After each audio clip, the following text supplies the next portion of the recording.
안녕하십니까. 저는 교육행정 석사과정에 재학 중인 김무영이라고 합니다.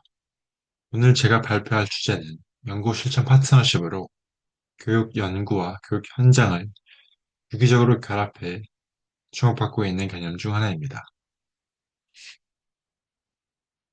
오늘의 발표는 RPP, 교육 연구 실천 파트너십의 개념적 정의에서 시작하여 이 협력의 프레임워크를 분석하고 미국의 사례인 스탠포드와 샌프란시스코와 메디슨 모델을 비교 분석한 뒤 한국적 맥락에서의 시사점을 도출하는 순서로 진행하겠습니다. 그런데 미국학과 교수였던 칼 캐슬러에 따르면 그는 수천 명의 교육 행정가, 교장, 교사를 만났지만 교육 연구를 실제 현장에 활용하는 사람을 찾기 어려웠다고 합니다. 그는 교육 연구가 중요하다는 명제가 과연 무엇을 의미하는지 재고찰해야 한다고 말하며 큰 반향을 일으킨 바 있습니다. 그는 교육 연구가 실제로 활용되도록 현장과 이론의 간극을 좁혀야 한다고 말합니다. 이러한 현상이 미국만의 것은 아닙니다. 국내 증거 기반 정책 논의에 따르면 실제 교육 증거 기반 정책에서 소프트웨어, 하드웨어에서 모두 개선이 필요하며 어, 이러한 논의가 지속되어야 한다고 합니다.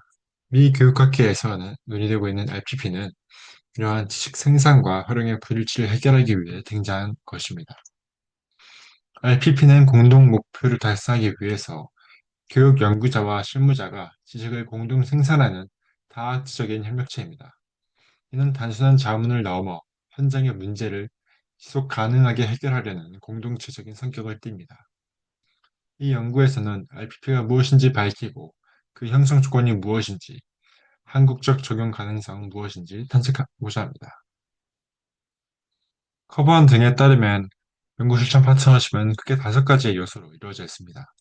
이는 장기적 협력, 당면 실제 문제의 해결, 상호주의, 의도적 조직, 독창적 분석입니다. 실제 RPP를 활용한 사례로는 스템 교육에서 여학생 라틴계 발음 비율을 증대한 연구, 비디오 기반 토론을 통해서 교사의 전문성을 개발하는 법에 관한 연구 등이 있습니다. 이러한 RPP는 크게 3가지의 전통적인 가정에 도전한 것으로 알려져 있습니다. 첫 번째 가정은 연구자가 지식을 생산하고 실천하는 연구를 적용해야 한다는 가정입니다. RPP는 이러한 이분법적 구분이 온당하지 않으며 오히려 현장의 지식 생산력을 중시합니다. 특히 메조 수준에서의 지식을 생산해야 하며 지식의 공동 구성적인 속성을 중시하고 있습니다. 두 번째는 연구의 정책적 재현이 정책으로 이어진다라는 가정입니다. IPP에서는 실제 정책은 정치적 네트워크, 타이밍, 맥락을 적극적으로 고려해서 이루어지며 실제 연구가 정책으로 실현되도록 가능성을 높여야 한다고 말합니다. 세 번째 가정은 연구 기간이나 연속성보다는 각 개별 연구의 가치를 중시한다는 가정입니다.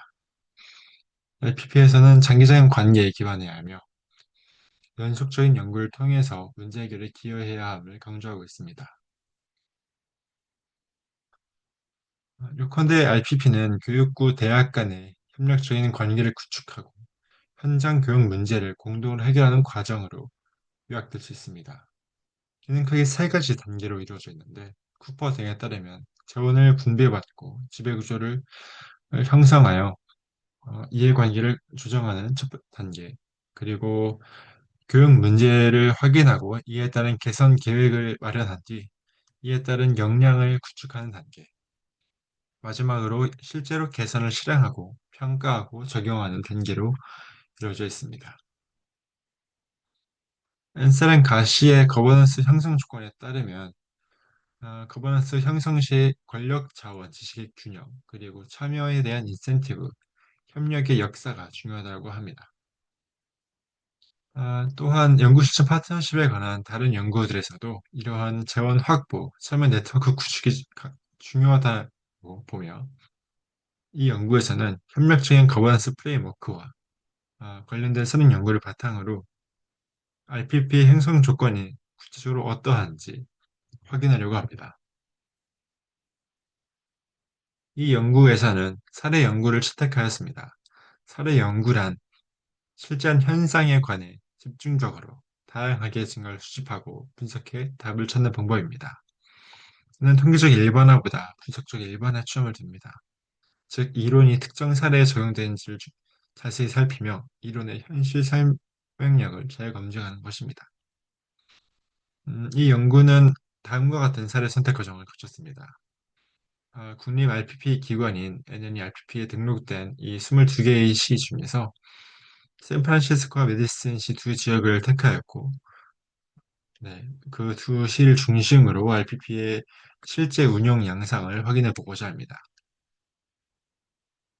이제 현장에서 어떻게 구현되는지를 살펴보겠습니다.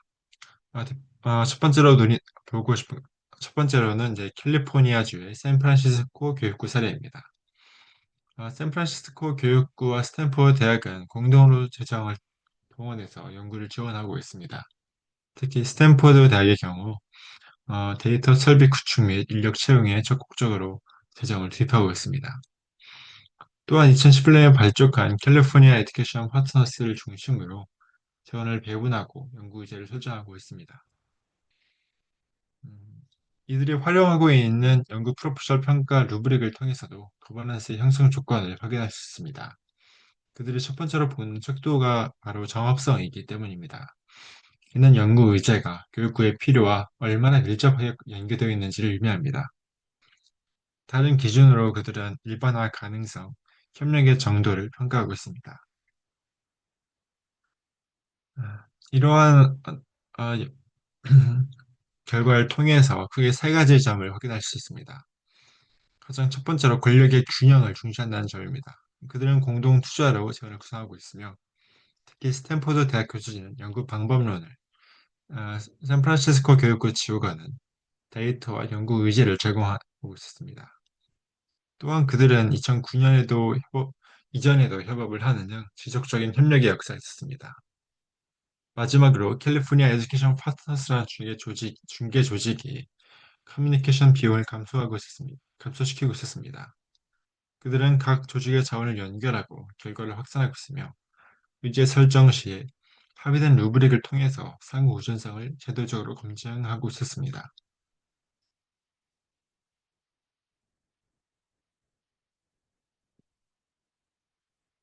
다음으로 위스콘신주 메디슨 교육부의 사례를 보겠습니다.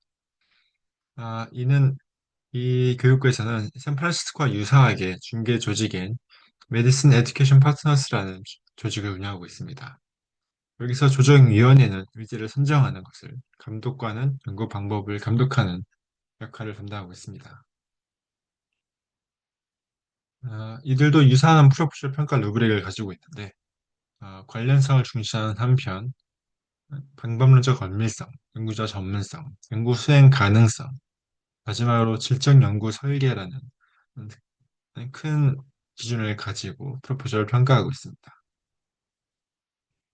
특히 이 MEP의 디렉터인 에릭 그로스케에 따르면 MEP는 교육감과 위스콘신 메디슨 교육연구소장의 공동 리더십으로 주도해 설립된 것으로 알려져 있습니다. 그들은 교육부에 실제로 영향을 줄 수 있는 연구를 해야 한다는 공유된 목표 아래 빠르게 초기 신뢰를 구축하고 RPP를 운영한 것이라고 합니다. 그들은 2000년대부터 공동 연구도 수행한 한편 협력의 역사가 있었던 것으로 확인됩니다.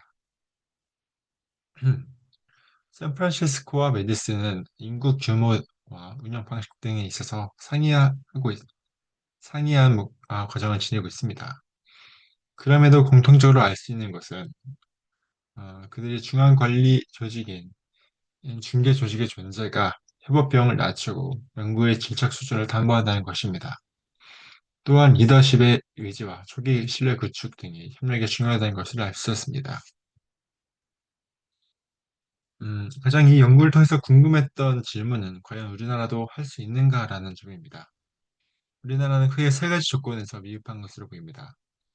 첫째로 재정 측면에서 국내 대부분의 대학의 연구 경영이 장기적인 파트너십 기반을 형성하고 있지 않으며 또한 미국과 달리 한국에는 민간 재단 중심의 연구기금이 조성되지 않아서 차별화된 재정 확보 노력이 필요할 것으로 보입니다.